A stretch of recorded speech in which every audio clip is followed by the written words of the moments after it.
The National Defense Authorization Act is a spending bill that funded our national defense. But in that bill was language that would allow the Department of Justice to, without a warrant or removing habeas corpus, could arrest an American citizen if they decided they were a terrorist, and then try them in a military tribunal rather than a court. Now, I want our soldiers paid. I want our military strong. But I had to vote no on that because when I got this card, when this card was given to me, I was asked to take an oath to defend the Constitution. And I wasn't willing to give up that core freedom and then to use the troops as an excuse. And so I've offered up legislation to fix that. But it's been signed into law. And so the Senate passed it, the House passed it, and the President signed it. And that concerned me. And so I kind of try to take all these factors. And even though that particular bill had all this good stuff and just this one thing I didn't agree with, that one thing was enough to shift it to this. And so we sometimes have to think things through and try to make the best decision. And then you all will decide whether I made the right choice or not. And I just have to tell you, I'm totally comfortable with that. I'm totally comfortable with that. And if the citizens here in the 8th District decide that they'd rather have somebody else represent them, I'm comfortable with that as well. Because that's who you are. That's our system. You know, if I'm not doing the job that you need me to, you ought to replace me. I get that. Now there's nothing more American, nothing at all more American than that. It really is. One quick comment. I hope you can continue to support not raising the taxes on the rich. Because who do you think really get those taxes? Yeah. Well, I don't know the taxes. I mean, every single study shows where the taxes are coming from. And I'll say I'm bothered by the class warfare and demonization of success coming from the Democratic Party. You know, and I try to keep my comments as nonpartisan as I can. But it used to be that we wanted our children to live out the American dream. We wanted them to be successful. We wanted them to be professional and good citizens and have financial success and prosperity. We wanted that for them. And now, the rhetoric coming out of the Obama administration is that there's something wrong with that. That they're being unfair because they've been successful, because they've worked hard, because they've accomplished things, because they've hired men and women and given them jobs. And they're demonizing them. And I will not participate in it. I just will not.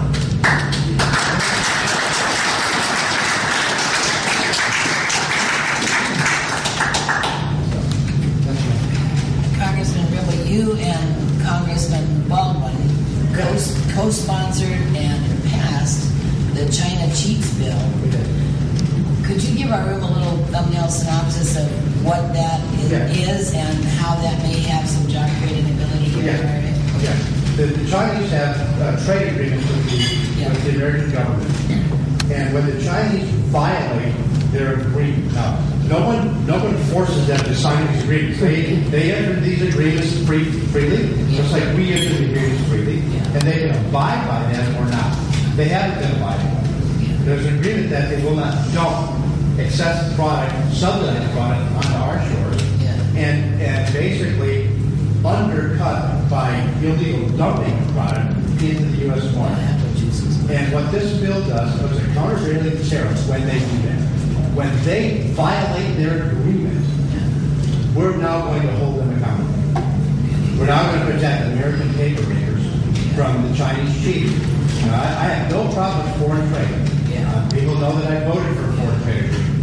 And I think we should be looking to expand our relationship with other countries. Trade is one of the linchpins to a peaceful world society. But when we sign an agreement, we live by it, they live by it. And if they don't live by it, we ought to make them live by it. And that's what our goal is. Yes, sir. President has done, in my opinion, a number of unconstitutional appointments like the NLRB and some other agencies. What does Congress do about it? What is going to be done? Yeah, I'd ask that question myself. Because the president made, if the question was the president made some unconstitutional appointments that needed Senate approval. For the House member, there's really nothing we can do because it's a Senate issue. So either the Senate has to force the president to do it correctly, or the Department of Justice has to. Since neither of them will, neither the Senate nor the House will, the American people will fix it in November.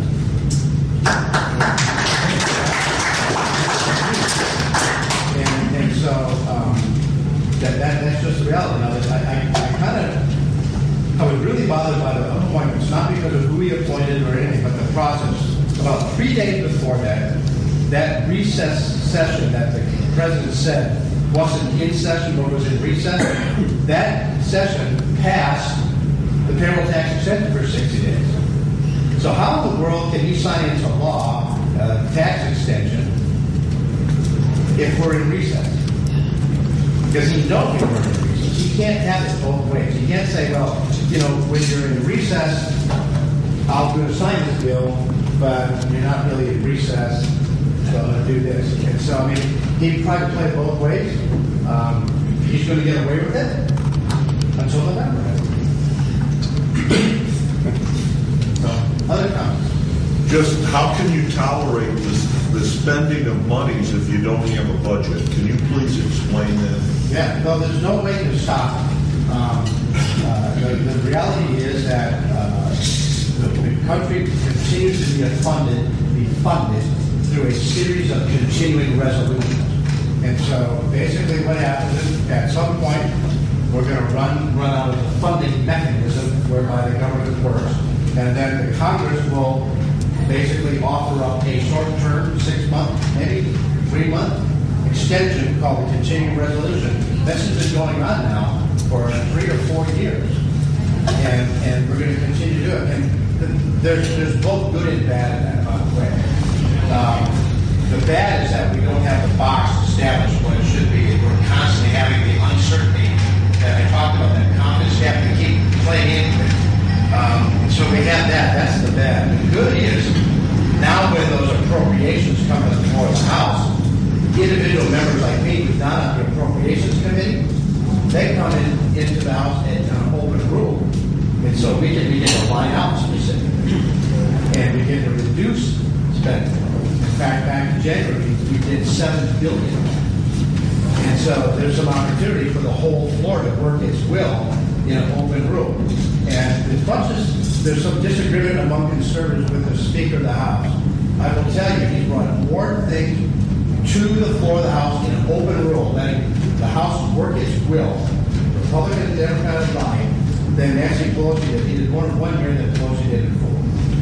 So, the one problem, though, is $7 billion is peanuts. Oh, yeah.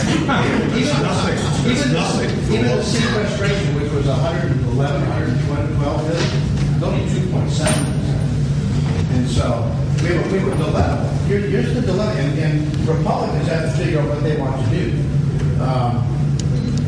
The sequestration takes place on the discretionary side, which is only about 40% of the spending.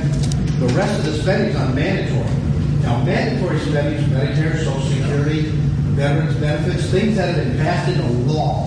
There's no actual law protecting those programs. All the discretionary spending, Department of Defense, Department of Education, Department of Commerce, State, all those things. But even if we eliminated all of that and just said, we're not going to do any of that, we still wouldn't be able to get to a true balanced budget because more than half of it is coming from there. And so the sequestration of $120 billion, if you take half of it out of defense, you still got half of it out of here, which is you're now dealing with only $1.047 trillion. And so now you're trying to put real pressure on just a small piece of the pie. And that's why you'll hear members of Congress offering up solutions for Medicare, for Social Security, for some of these mandatory programs. Under the Affordable Health Care Act, Medicare goes bankrupt in 2022. Okay, so the fix that the Affordable Health Care Act put on Medicare didn't fix it at all.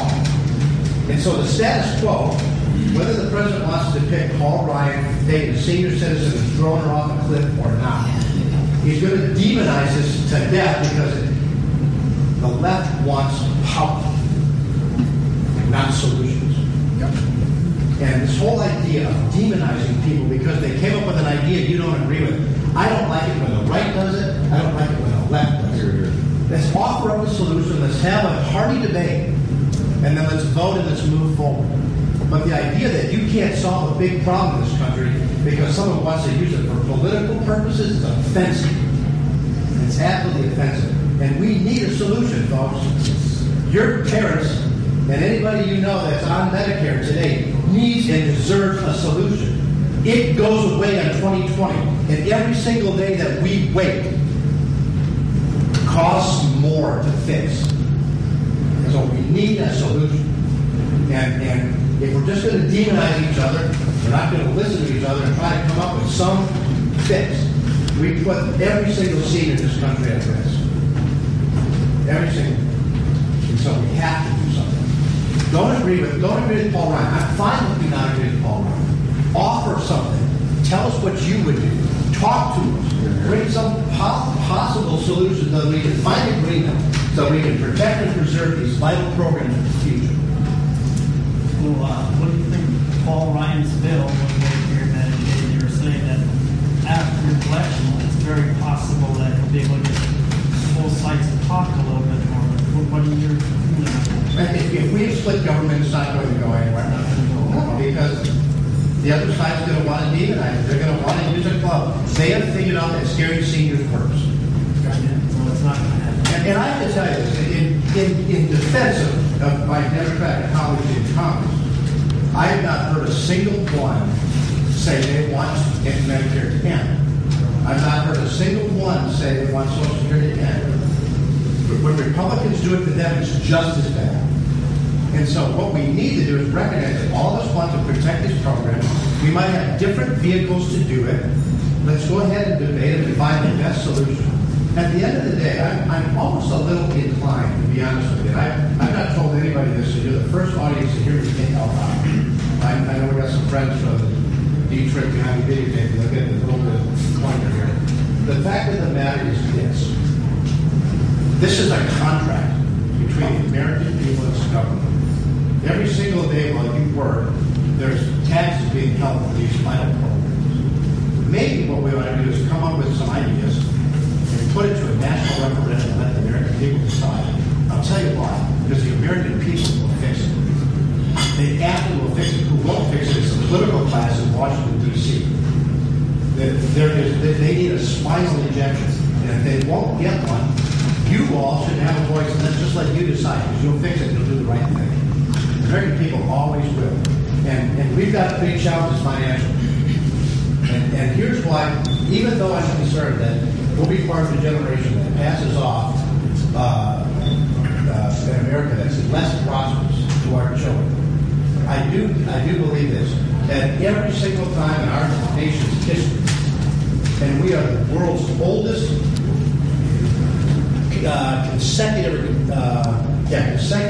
oldest continuing democracy on the planet.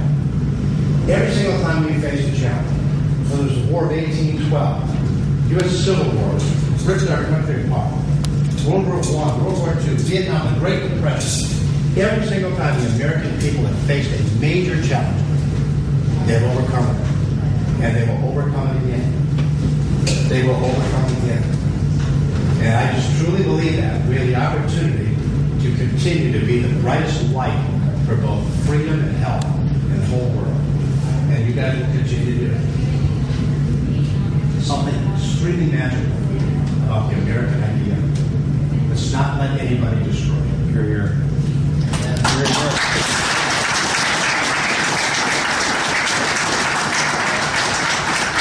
I have to run. I've got another place I've got to be here in a few minutes. But I want to thank you for spending this hour with me. It's been really rewarding for me. I hope I've been able to bring you up to speed with some things going on. Go out there and hold your country. It is yours to keep or yours to lose. It's up to you. Thank you.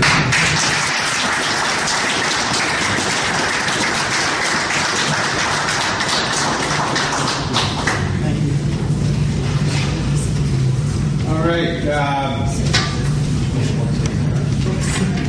will have some time for some business if we change